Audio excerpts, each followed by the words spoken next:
आपको बताऊंगी जो कि बहुत ही आसान है, क्योंकि बड़े बंदों की नज़र कमज़ोर हो चुकी होती है और सुई का नाका बहुत बारीक होता है। ये बहुत मसला होता है और ये सुई धागा घर में इस्तेमाल के लिए ज़रूरी होता है। अब मैंने एक बोतल का ढक्कन लिया है, उसको मैंने एक साइड से काट लगा दिया है और एक लंबी सी लकीर छोटी सी इस पर खींच दी है। अब ये आप देख लीजिए, इसी तरीके से आपने एक ढक्कन लेना है और उसको काट लगा देना है। अब मैंने बूट पॉलिश वाला ब्रश लेना है और उसमें से 2 बाल निकालने हैं जो कि ब्रश के बाल होते हैं।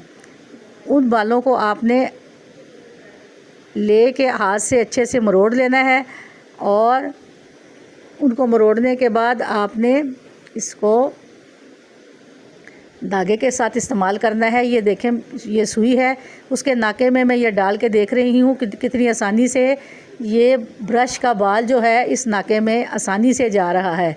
जब हम धागा डालते हैं तो हमें बार बार दिक्कत होती है कि इसको हम किस तरह जल्दी जल्दी नाके में डाल दें, लेकिन वो नहीं डलता। ये तरीका इतना आसान है कि ये जो मैंने आपको ब्रश का बाल दिखाया है मरोड़ के इसके नाके के अंदर डाल दिया है। अब मैं इसको सुई को इस जो मैंने कट लगा के आपको ढक्कन का दिखाया था उसमें रख के फिर मैं आपको धागा डाल के दिखाऊंगी कि ये धागा कितनी आसानी से डाल जाएगा। अगर नज़र कमज़ोर भी है तो भी आप इसे आसानी से डाल लेंगे। ये देखिए, मैं इसके नाके में धागा डाल रही हूँ और अब आप भी इसको इस तरीके से देख लें और नोट डाउन कर लें। और ये देखिए कितनी आसानी से मैंने धागा डाल दिया है और अब हम इस ज़रूरत को भी पूरा कर लेंगे इस तरीके से। आप इसे ज़रूर नोट डाउन कीजिएगा और मैं आपको समझा रही हूँ कि आपने जो चीज़ें देखी हैं उनको आप नोट डाउन कर लीजिए और फिर इसको आसान तरीके से इस्तेमाल करें। यकीनन आपका ये मसला भी हल हो गया है और आप मुझे कमेंट ज़रूर कीजिएगा।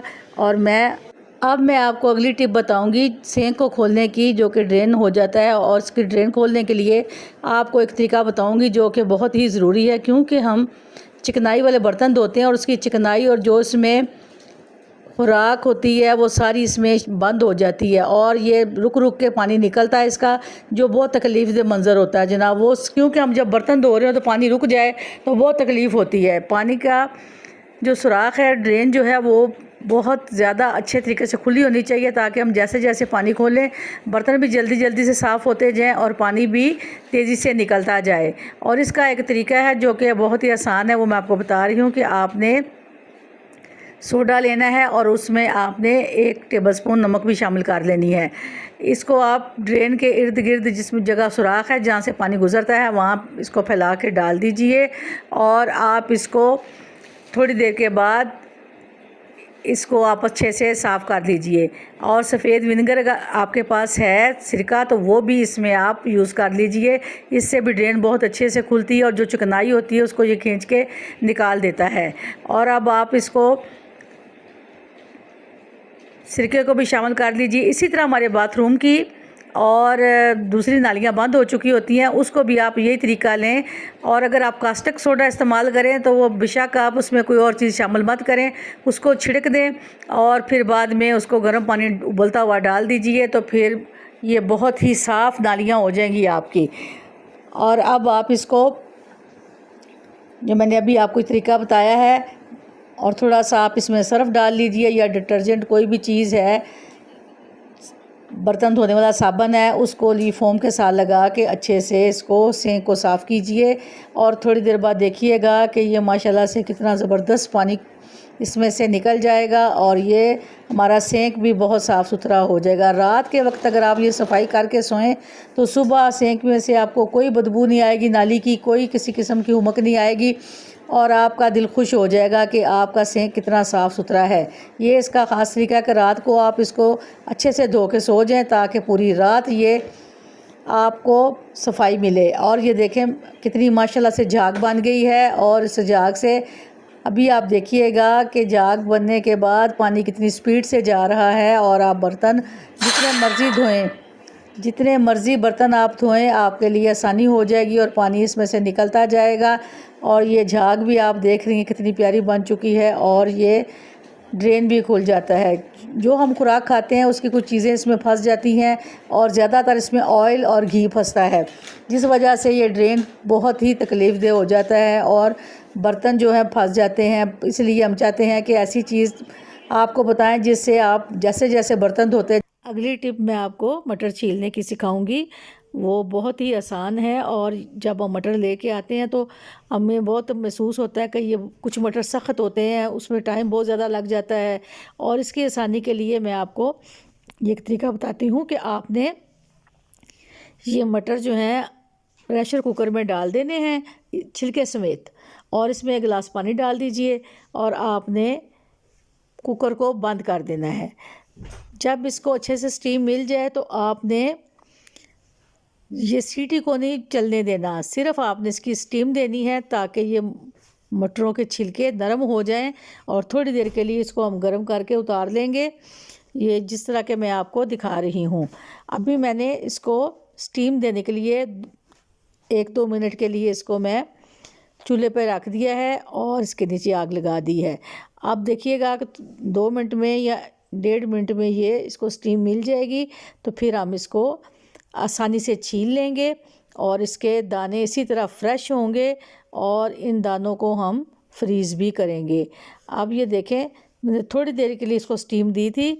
अब इसके छिलके देख लीजिए कि इसके छिलके किस कदर नरम हो चुके हैं और ये बड़ी आसानी से अब ये सख्त वाले छिलके आसानी से खुल जाएंगे। आप देख लीजिए कितने फ्रेश हैं ये, और इसको हम पकाने के लिए फ्रीज़ कर देंगे। आप भी इस तरीके को ज़रूर करें और दूसरों को भी बताएं ताकि हमारे लिए आसानी हो जाए। और ये देखें, मैं आपको ये तमाम मटर कितनी आसानी से छिलका खुल जाता है और इसमें ये मटर शामिल कर लेंगे। तो आप ये देखिए, इसी तरीके से आपने एक एक छिलके वाले मटर को निकाल के एक बॉल में डाल लेना है और इसमें सारे मटर शामिल कर देने हैं। अब आपको ये तरीका आसान लगेगा। अब अगर आपको ये तरीका आसान लगे तो मुझे कमेंट ज़रूर कीजिएगा। ये देखें, ये मैंने कितनी आसानी से, और कोई मटर इसमें पका नहीं है, उसी तरह फ्रेश जिस तरह के मटर के छिलके में ये फ्रेश होते हैं। इसमें कोई ये पका नहीं है, कुछ नहीं है, सिर्फ इसका छिलका नरम हुआ है जो कि मैंने स्टीम किया है। अब इसमें कुछ ऐसे मटर होते हैं जिनकी शाखें निकली होती हैं, वो दूसरे मटरों को भी ख़राब करते हैं, इसलिए इसको हम फ्रीज़ करेंगे और फिर हम जब भी खाना वगैरह तैयार करना हो या चावल पकाने हो तो ये आपको फ्रेश इसके मटर के दाने मिलेंगे और बहुत ही आसान हो जाएगा हमारा ये मटरों का मसला। अब ये देखिए, मैंने इसको तैयार कर दिया है। अब ये थैली मैं फ्रीज़ कर दूंगी या फ्रिज में रख दूंगी। ये देखें, अब इसमें जब तक आप चाहें, जब आपका दिल करे, अपने ये तैयारशुदा मटर निकाल के अपने खाने के लिए तैयार कर लीजिए।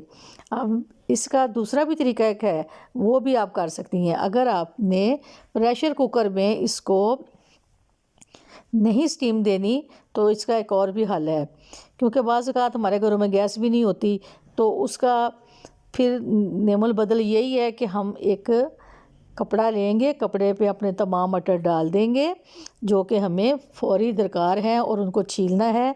उसको हम इस्त्री से मटरों को प्रेस करेंगे। जब ये मटर प्रेस हो जाएंगे तो इसमें स्टीम आ जाएगी और इसको भी हम बड़े आसान तरीके से छील लेंगे और हमारे मटर बहुत ही अच्छे तरीके से निकल आएंगे। अब इन मटरों के ऊपर हम एक और कपड़ा डाल देंगे और ये देखिए, मैंने अब इस्त्री लगा दी है। अब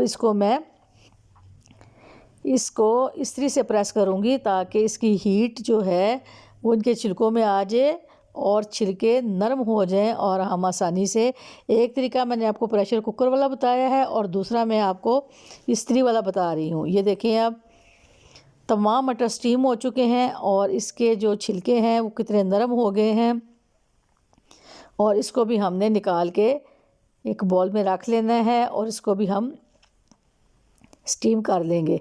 ये देखें माशाल्लाह से कितने आसानी से हमारे मटर के दाने निकल रहे हैं और कितने फ्रेश हैं, और इसको हम किसी वक्त भी अपने खानों में इस्तेमाल करेंगे।